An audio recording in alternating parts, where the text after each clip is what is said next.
আসসালামু আলাইকুম। একাদশ শ্রেণীর বিজ্ঞান শাখার সকল শিক্ষার্থীদের ধামরাই সরকারি কলেজের পক্ষ থেকে শুভেচ্ছা ও স্বাগতম। আমি আশা করি তোমরা সবাই স্বাস্থ্যবিধি মেনে, সরকারি বিধিনিষেধ মেনে ভালো আছো, সুস্থ আছো এবং বাসায় অবস্থান করছো।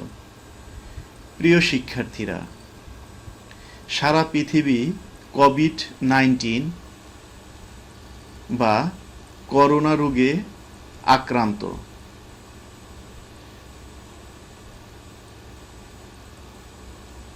মাধ্যমিক স্তরের শিক্ষা শেষ করে সকল শিক্ষার্থীদেরই একটা স্বপ্ন থাকে কলেজে যাব, এবং সবারই কলেজে প্রথম দিন নিয়ে একটি আলাদা ভাবনা থাকে।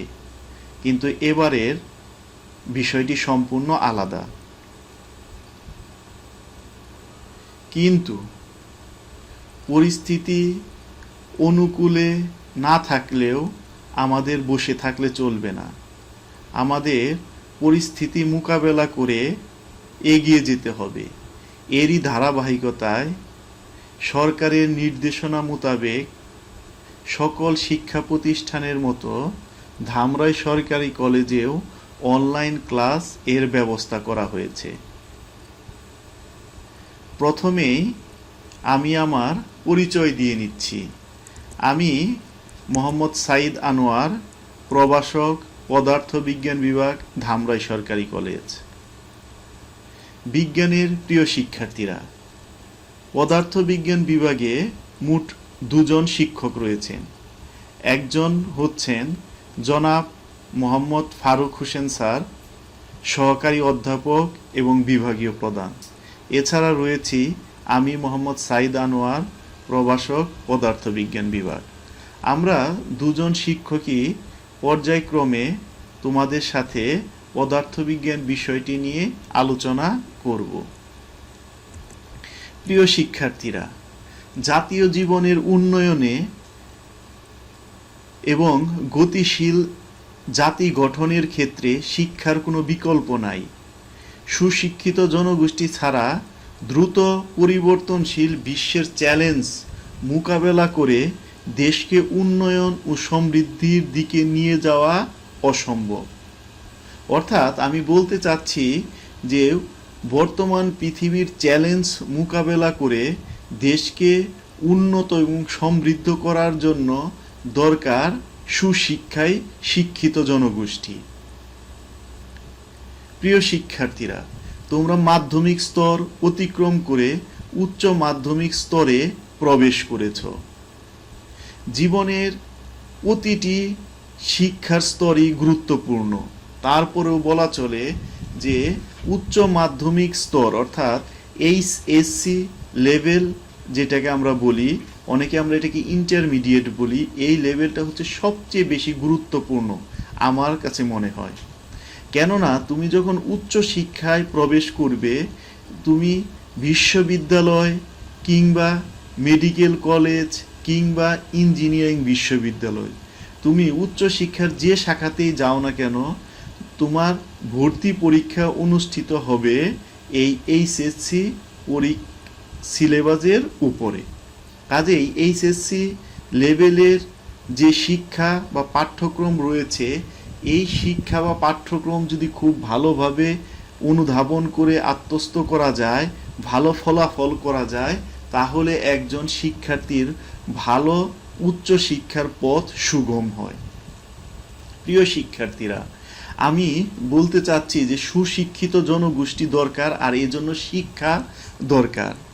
এখন আমরা জানব শিক্ষা কি। আমরা ক্লাস 1 থেকে ক্লাস 10 পর্যন্ত শিক্ষা কার্যক্রমের মধ্যে ছিলাম, আবার উচ্চ মাধ্যমিকে এসেছি, এখানেও শিক্ষা কার্যক্রমের মধ্যে আছি। সেই শিক্ষাটা কি? শিক্ষা হচ্ছে একটি ধারাবাহিক প্রক্রিয়া যা মানুষের মেধা এবং মননের বিকাশ ঘটায়। অর্থাৎ যে ধারাবাহিক প্রক্রিয়া মানুষের মেধা এবং মননের বিকাশ ঘটায় তাকেই শিক্ষা বলে। প্রিয় শিক্ষার্থীরা, তাহলে তোমাদের একটি কথা মনে রাখতে হবে যে শিক্ষা একদিনে হয় না, এটা একটা ধারাবাহিক প্রক্রিয়া। তোমরা পর্যায়ক্রমে ধারাবাহিকভাবে এই শিক্ষা অর্জন করবে। এই শিক্ষার অনেক শাখা প্রশাখা রয়েছে, এরই একটি শাখা হচ্ছে পদার্থবিজ্ঞান। উচ্চ মাধ্যমিক বিজ্ঞান শিক্ষার্থীদের জন্য পদার্থবিজ্ঞান একটি আবশ্যিক বিষয়। তোমরা নবম দশম শ্রেণীতে জেনে এসেছ যে পদার্থবিজ্ঞানে মূলত কোন বিষয়গুলো আলোচনা করা হয়। তোমাদের জ্ঞাতার্থে আবারও জানাচ্ছি, পদার্থবিজ্ঞান হচ্ছে বিজ্ঞানের সেই শাখা যে শাখায় পদার্থ এবং শক্তি নিয়ে আলোচনা করা হয়। অর্থাৎ পদার্থবিজ্ঞানের প্রধান আলোচ্য বিষয় হচ্ছে পদার্থ এবং শক্তি। প্রিয় শিক্ষার্থীরা, পদার্থবিজ্ঞান দুই পত্রে বিভক্ত। উচ্চ মাধ্যমিক বা এইচএসসি লেভেলে পদার্থবিজ্ঞানের মোট দুটি বই রয়েছে, একটি হচ্ছে পদার্থবিজ্ঞান প্রথম পত্র, একটি হচ্ছে পদার্থবিজ্ঞান দ্বিতীয় পত্র। পদার্থবিজ্ঞান প্রথম পত্রে মোট 10টি অধ্যায় রয়েছে। অধ্যায়গুলোর নাম হচ্ছে ভৌত জগৎ ও পরিমাপ, 2 নম্বর হচ্ছে ভেক্টর, 3 নম্বর অধ্যায় হচ্ছে গতিবিদ্যা, 4 নম্বর অধ্যায় হচ্ছে নিউটনিয়ান বলবিদ্যা, 5 নম্বর অধ্যায় হচ্ছে কাজ, শক্তি ও ক্ষমতা, 6 নম্বর অধ্যায় হচ্ছে মহাকর্ষ ও অভিকর্ষ, 7 নম্বর অধ্যায় হচ্ছে পদার্থের গাঠনিক ধর্ম, 8 নম্বর পর্যায় হচ্ছে পর্যাবৃত্ত গতি, 9 নম্বর অধ্যায় হচ্ছে তরঙ্গ, 10 নম্বর অধ্যায় হচ্ছে আদর্শ গ্যাস ও গ্যাসের গতিতত্ত্ব।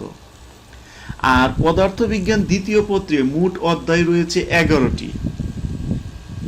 অধ্যায়গুলোর নাম হচ্ছে তাপগতিবিদ্যা, স্থির তড়িৎ, চলতড়িৎ, তড়িৎ প্রবাহের চৌম্বক ক্রিয়া ও চৌম্বকত্ব। পঞ্চম অধ্যায় হচ্ছে তড়িৎ চৌম্বক আবেশ ও পরিবর্তী প্রবাহ, জ্যামিতিক আলোক বিজ্ঞান, ভৌত আলোক বিজ্ঞান, আধুনিক পদার্থবিজ্ঞানের সূচনা, পরমাণু মডেল ও নিউক্লিয়ার পদার্থবিজ্ঞান, সেমিকন্ডাক্টর ও ইলেকট্রনিক্স, এবং সর্বশেষ 11তম অধ্যায় হচ্ছে জ্যোতির্বিজ্ঞান। প্রিয় শিক্ষার্থীরা, বর্তমান শিক্ষা কারিকুলাম অনুযায়ী আমরা প্রথম বর্ষে তোমাদের 2 পত্রই পড়াবো।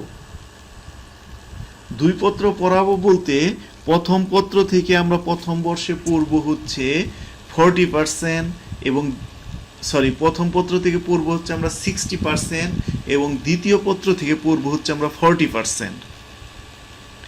আর দ্বিতীয় বর্ষে গিয়ে আমরা প্রথম পত্র থেকে বাকি 40%, কারণ আমরা প্রথম বর্ষে প্রথম পত্রের 60% অলরেডি পড়ে ফেলবো, আর দ্বিতীয় বর্ষে গিয়ে আমরা বাকি 40% পড়ব। আর দ্বিতীয় পত্রের দ্বিতীয় বর্ষে গিয়ে আমরা বাকি 60% পড়াশোনা করব। প্রিয় শিক্ষার্থীরা, আমি তোমাদের এখনই আজকে প্রথম দিনই পরীক্ষার সিলেবাস সম্পর্কে একটু জ্ঞান দেব। সেটি হচ্ছে ধামরাই সরকারি কলেজে তোমাদের প্রতি বর্ষে 2টি পরীক্ষা অনুষ্ঠিত হবে। প্রথম বর্ষে হবে অর্ধবার্ষিকী পরীক্ষা এবং প্রথম বর্ষ সমাপনী পরীক্ষা, এবং দ্বিতীয় বর্ষে গিয়ে হবে হচ্ছে প্রি টেস্ট পরীক্ষা এবং টেস্ট পরীক্ষা। এখন তোমাদেরকে আমি জানাবো যে প্রথম অর্ধবার্ষিকী পরীক্ষায় তোমাদের কি সিলেবাস এবং প্রথম বর্ষ সমাপনী পরীক্ষায় কি সিলেবাস। তোমরা এখানে একটি টেবিল দেখতে পাচ্ছ, যেখানে তোমরা দেখতে পাচ্ছ যে একাদশ শ্রেণী অর্ধবার্ষিকী পরীক্ষা। এখানে প্রথম পত্র এর অধ্যায়ের নাম হচ্ছে ভৌত জগৎ ও পরিমাপ, ভেক্টর, তাপগতিবিদ্যা এবং নিউটনিয়ান বলবিদ্যা। আর দ্বিতীয় পত্র থেকে থাকবে হচ্ছে তাপগতিবিদ্যা এবং স্থির তড়িৎ। অর্থাৎ প্রথম অর্ধবার্ষিকী যে পরীক্ষাটি হবে সেই তখন তোমাদের এই 6টি অধ্যায়ের উপর প্রশ্ন থাকবে। তবে আমি আগেই বলে দিচ্ছি, এইটা হচ্ছে আমাদের গাইডলাইন। আমাদের সময়, পরিস্থিতি, পরিবেশ বিবেচনা করে এই সিলেবাস পরিবর্তন হতে পারে। সময়ের প্রেক্ষিতে কর্তৃপক্ষ যে কোনো অধ্যায় বাদ কিংবা নতুন কোনো অধ্যায় সংযোজন করতে পারে। তো যে কথা বলতেছিলাম, একাদশ শ্রেণী বার্ষিক পরীক্ষায় তোমাদের নতুন করে আরও 4টি অধ্যায় যোগ হবে। সেখানে প্রথম পত্রের 2টি এবং দ্বিতীয় পত্রের 2টি, এবং একাদশ শ্রেণী অর্ধবার্ষিক পরীক্ষার পাঠ্য বিষয় থাকবে। অর্থাৎ একাদশ শ্রেণীর বার্ষিক পরীক্ষায় তোমাদের প্রথম পত্র থেকে মোট 6 অধ্যায় এবং দ্বিতীয় পত্র থেকে মোট 4 অধ্যায়, এই 10 অধ্যায়ের উপর পরীক্ষা অনুষ্ঠিত হবে। একইভাবে তোমরা ছকের মধ্যে দেখতে পাচ্ছ দ্বাদশ শ্রেণী প্রাক নির্বাচনী পরীক্ষা, যেটাকে আমরা প্রি টেস্ট পরীক্ষা বলে থাকি, এই সিলেবাস দেওয়া আছে এবং দ্বাদশ শ্রেণী নির্বাচনী পরীক্ষার সিলেবাসও দেওয়া আছে। তো আজকে প্রথম দিনই তোমাদের আমি সিলেবাস দিয়ে দিলাম। হয়তো অনেকে ভাবতেছ যে আজকে পদার্থবিজ্ঞানের ইন্ট্রোডিউসিং ক্লাস, আজকেই স্যার পরীক্ষার কথা বলছে। তোমাদের অনেকেরই ধারণা যে এইচএসসি লেভেলটা হচ্ছে 2 বছরের একটি শিক্ষা কার্যক্রম, কিন্তু আমরা যদি বাস্তব চিত্র দেখি তাহলে আমরা 2 বছর অর্থাৎ 24 মাস সময় কিন্তু পাবো না।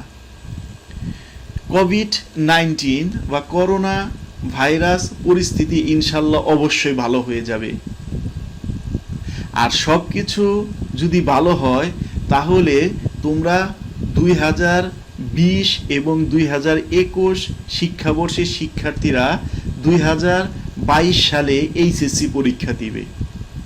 তোমরা নিশ্চয়ই অবগত আছো, বাংলাদেশ সরকার তোমাদের ব্যাপারে খুব বেশি সচেতন।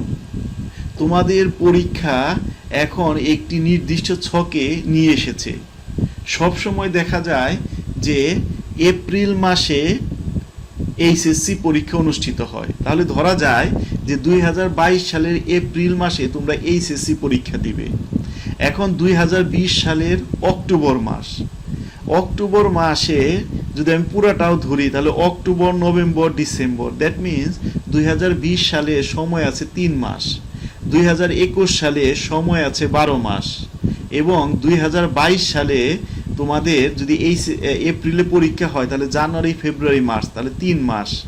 অর্থাৎ 2020 সালে 3 মাস, 2022 সালে 3 মাস, তাহলে এখানে হলো 6 মাস, আর 2021 সালে 12 মাস, তাহলে তোমাদের মোট সময় হচ্ছে 18 মাস। এই 18 মাসে তোমাদের বিজ্ঞানের শিক্ষার্থীদের 13টা বিষয়, মোট 7টি বিষয়, 13টি পত্র পড়াশোনা করতে হবে। যেমন বাংলা 2 পত্র, ইংরেজি 2 পত্র, আইসিটি 1 পত্র, পদার্থবিজ্ঞান 2 পত্র, রসায়ন 2 পত্র, জীববিজ্ঞান 2 পত্র এবং গণিত 2 পত্র। তাহলে মোট হচ্ছে 13 পত্র। তাহলে 18 মাসকে তুমি যদি 13 দিয়ে ভাগ দাও তাহলে একটি বইয়ের জন্য তুমি কতদিন সময় পাবে বলো? তাহলে দেখা যাবে সর্বোচ্চ তুমি 1.5 মাসের বেশি সময় পাবে না। ভাগ করলে সময়টা আরো কম আসবে। আবার এই সময়ের মধ্যেই অনেক বন্ধ থাকবে, বিভিন্ন ঈদের বন্ধ, পূজার বন্ধ, এরকম বন্ধ থাকবে। কাজে প্রিয় শিক্ষার্থীরা, আমি তোমাদেরকে বলতে চাচ্ছি যে এইচএসসি লেভেলটা হচ্ছে এইটা একটা গতিময় সময়। এখানে একেবারে প্রথম থেকে শেষ পর্যন্ত মনোযোগ সহকারে পূর্ণ গতিতে পড়াশোনা করতে হবে, তাহলেই তুমি উচ্চশিক্ষার একটি ভালো প্রতিষ্ঠানে চান্স পাবে। প্রিয় শিক্ষার্থীরা, এবার আমি তোমাদের বইয়ের রেফারেন্সের ব্যাপারে কথা বলবো। অনেকে আমাকে ফোন করে জানতে চেয়েছে যে স্যার আমরা পদার্থবিজ্ঞানের কোন বই কিনবো। তো তোমরা সামহাও অনেকে আমার মোবাইল নাম্বার পেয়েছো এবং আমাকে ফোন করেছো। তোমাদেরকে আমি ফোনে বলে দিয়েছি, তো আজকে ক্লাসেও বলে দিচ্ছি। আজকে যেহেতু আমার প্রথম ক্লাস, তোমরা ইতিমধ্যে নিশ্চয় ফারুক স্যারের প্রথম ক্লাস পেয়ে গেছো। ফারুক স্যারও নিশ্চয় তোমাদের বইয়ের ব্যাপারে দিক নির্দেশনা দিয়েছে। তো তো আমি যেটা বলবো সেটা হচ্ছে, বাজারে তোমাদের কিছু বই রয়েছে যেটা হচ্ছে এনসিটিভি, অর্থাৎ পাঠ্যপুস্তক বোর্ড থেকে সুনির্দিষ্ট। আর কিছু বই রয়েছে পাঠ্যপুস্তক বোর্ডের অনুমতি নিয়ে বিভিন্ন লেখক বই লিখেছে। বাজারে পদার্থবিজ্ঞানের বেশ কয়েকটি প্রকাশনার বা বেশ কয়েকজন লেখকের বই রয়েছে। প্রত্যেকটি বই খুবই ভালো। আমি আবারও বলছি যে এনসিটিভির অনুমতি রয়েছে এইরকম যে কয়টি বই রয়েছে সব কয়টা বই হচ্ছে ভালো। আমি তোমাদের কোনো একক বই থেকেই যে সবসময় পড়াবো তা কিন্তু নয়। প্রত্যেকটা বই ভালো, তোমার যেইটা ভালো লাগে তুমি সেইটা কিনতে পারো। এখন তুমি যদি আমাকে প্রশ্ন করো, স্যার এখন বই তো রয়েছে 10টি 5টি, আমি কোনটি কিনবো, সেক্ষেত্রে আমার উত্তর একই, তোমার যেইটা ভালো লাগে সেইটা কিনবে।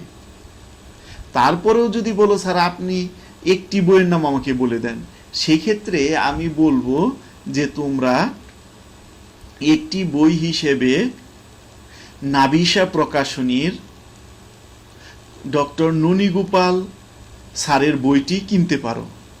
এই বইটি যে কিনতে হবে তা কিন্তু নয়, ক্লাসে আমি এই বইটি তোমাদের ফলো করব। সবসময় যে ফলো করব তা না, অনেক সময় ফলো করব, অনেক সময় অন্য বইও ফলো করব। কাজে তোমরা একটি বই হিসেবে যদি বলো যে স্যার আমি তো এই মুহূর্তে একটি বই কিনতে চাচ্ছি, আমি তো বাজারে 10 জন লেখকের বই আছে, 10টি বই আমি কিনতে পারবো না, সে আর্থিক সক্ষমতা আমার নেই, সেক্ষেত্রে একটি বই হিসেবে তুমি ডক্টর ননীগোপাল স্যারের বই কিনতে পারো। এটা হচ্ছে নাভিসা প্রকাশনীর একটি বই। তাহলে প্রিয় শিক্ষার্থীরা, আমার কথা তোমরা নিশ্চয় বুঝতে পেরেছ যে বইয়ের ক্ষেত্রে আমি কোন বইটি কিনব। তো প্রিয় শিক্ষার্থীরা, আজকে তোমাদের প্রথম ক্লাস আমার সাথে। আজকে আমার কাছে খুবই খারাপ লাগছে। আমার শিক্ষকতার জীবন হচ্ছে প্রায় 8 বছরের। এই 8 বছরেই যখনই একাদশ শ্রেণীর প্রথম ক্লাস শুরু হয়েছে, আমার মধ্যে 2টি বিষয় কাজ করেছে। একাদশ শ্রেণীর ক্লাসে গিয়েই প্রথমেই আমার মধ্যে একটা উদ্দীপনা কাজ করেছে। অনেক অনেক নতুন মুখ আমার সামনে বসে ছিল প্রতিবার। যাদের সাথে আমি পরিচিত হয়েছি তাদের পরিচয় আমি নিয়েছি। আর একটা বিষয় কাজ করতো, আমার মনে পড়ে যেত যে 2001 সালে যখন আমি এইচএসসির প্রথম বর্ষের শিক্ষার্থী হিসেবে আমার কলেজে প্রথম দিন গিয়েছিলাম, এই বিষয়টা আমার প্রতিবারই মনে পড়তো। আজকে আমরা এমন এক দুঃসময় অতিবাহিত করছি যে আমি আমার পরিচয় দিতে পারছি কিন্তু তোমাদের পরিচয় নিতে পারছি না। তো প্রিয় শিক্ষার্থীরা, তো আশা করি ইনশাল্লাহ এই পরিস্থিতিও একদিন ভালো হয়ে যাবে, আমরা শ্রেণী কার্যক্রমে আবার ফিরে আসব, তখন তোমাদের সাথে পরিচয় হব। আমি আবারও তোমাদের বলছি, এইচএসসি লেভেলটা কিন্তু খুবই কম মাস সময়ের। তোমাদের আমি হিসাব করে দেখালাম, সব কিছু পরিস্থিতি ভালো থাকলে ইনশাল্লাহ তোমাদের এই মাস যদি ধরি, অক্টোবর 2020 যদি ধরি, তাহলে তোমাদের সামনে আর মাত্র 18 মাস সময় আছে। আমরা কিন্তু পূর্ণ গতিতে পড়াশোনা করব। আগামী ক্লাস থেকেই আমি পড়া শুরু করে দিব। তোমরাও ইতিমধ্যে যারা আমাদের online classes of Dhamrai college এই ফেসবুক পেজটি লাইক দিয়েছো, তারা ক্লাস পেতে শুরু করেছো। তোমাদের যে ভর্তি ফর্ম তোমরা ফিল আপ করেছ, কলেজ কর্তৃপক্ষ যে অংশটুকু তোমাদের দিয়েছে সেই অংশে কিন্তু এই ফেসবুক পেজের ঠিকানা দেওয়া আছে। তোমরা সেই নাম ধরে ফেসবুকে সার্চ করলে খুব সহজেই আমাদের ধামরাই কলেজের ফেসবুক পেজটি পেয়ে যাবে এবং সেইখানে তোমরা দেখবে time to time lecture upload করা আছে। তো প্রিয় শিক্ষার্থীরা, সেই আপলোডকৃত ক্লাস থেকে তোমরা তোমাদের প্রয়োজনীয় ক্লাসটি ডাউনলোড করে নেবে। প্রিয় শিক্ষার্থীরা, এখন আমি তোমাদের পরীক্ষার প্রশ্নপত্রের ধরন নিয়ে আলোচনা করব। তোমরা ইতিমধ্যে এসএসসি লেভেলে পদার্থবিজ্ঞান পড়ে এসেছ। আমাদের এইচএসসি লেভেলের পদার্থবিজ্ঞান প্রশ্ন 2 ধাপে বিভক্ত। অর্থাৎ আমি বলতে চাচ্ছি যে প্রশ্নটি হবে 3 ঘন্টার পরীক্ষার জন্য, সেই প্রশ্নটি 2টা ভাগে বিভক্ত। একটি হচ্ছে এমসিকিউ পার্ট, আর একটা হচ্ছে সিকিউ পার্ট। এমসিকিউ প্রথমে সরবরাহ করা হবে। এইখানে মোট 25টি প্রশ্ন থাকবে। সেখান থেকে তোমাকে 25টি প্রশ্নের উত্তরই ওএমআর ফর্মে বৃত্ত ভরাট করে দিতে হবে। এর জন্য 25টি প্রশ্নের জন্য সময় হচ্ছে 25 মিনিট। এরপরে এই এমসিকিউ পরীক্ষা হয়ে গেলে সাথে সাথে পরীক্ষা হলের শিক্ষক তোমাদের সিকিউ প্রশ্ন সরবরাহ করবে। সিকিউ প্রশ্ন যে পরীক্ষাটি হবে সেটা হবে 50 মিনিটের। আর এখানে তোমাদের সময় বরাদ্দ হচ্ছে 2 ঘন্টা 35 মিনিট। তাহলে এখানে হচ্ছে 25 মিনিট আর এখানে হচ্ছে 2 ঘন্টা 35 মিনিট, এই হচ্ছে 3 ঘন্টা। এই 3 ঘন্টায় তোমরা পরীক্ষায় অংশগ্রহণ করবে। তাহলে তোমাদের মনে প্রশ্ন জাগতে পারে, স্যার এখানে না 75 নাম্বারের পরীক্ষা, তাহলে আর 25 কোথায়? হ্যাঁ, বাকি 25 হচ্ছে প্র্যাকটিক্যাল। তাহলে এমসিকিউ 25, সিকিউ 50 এবং প্র্যাকটিক্যাল হচ্ছে 25, এই মোট হচ্ছে 100 নাম্বার। তাহলে তোমরা নিশ্চয় পরীক্ষার প্রশ্নপত্রের ধরন সম্পর্কে ধারণা পেলে যে তোমরা 2022 সালে যে এইচএসসি পরীক্ষা অবতীর্ণ হবে সেখানে পদার্থবিজ্ঞানের 2 পত্রের প্রশ্ন এই একই প্যাটার্নে হবে। অর্থাৎ প্রথম পত্রের পরীক্ষার হলে তোমরা 75 নাম্বারের পরীক্ষা দিবে এবং পদার্থবিজ্ঞান ল্যাবে অর্থাৎ প্র্যাকটিক্যাল করবে তোমরা হচ্ছে 25 নাম্বারের। দ্বিতীয় পত্রের জন্য একই নিয়ম। প্রিয় শিক্ষার্থীরা, আমরা যে অনলাইন ক্লাসের কথা বললাম, পদার্থবিজ্ঞান অনলাইন ক্লাস তোমাদের সপ্তাহে 2 দিন অনুষ্ঠিত হবে।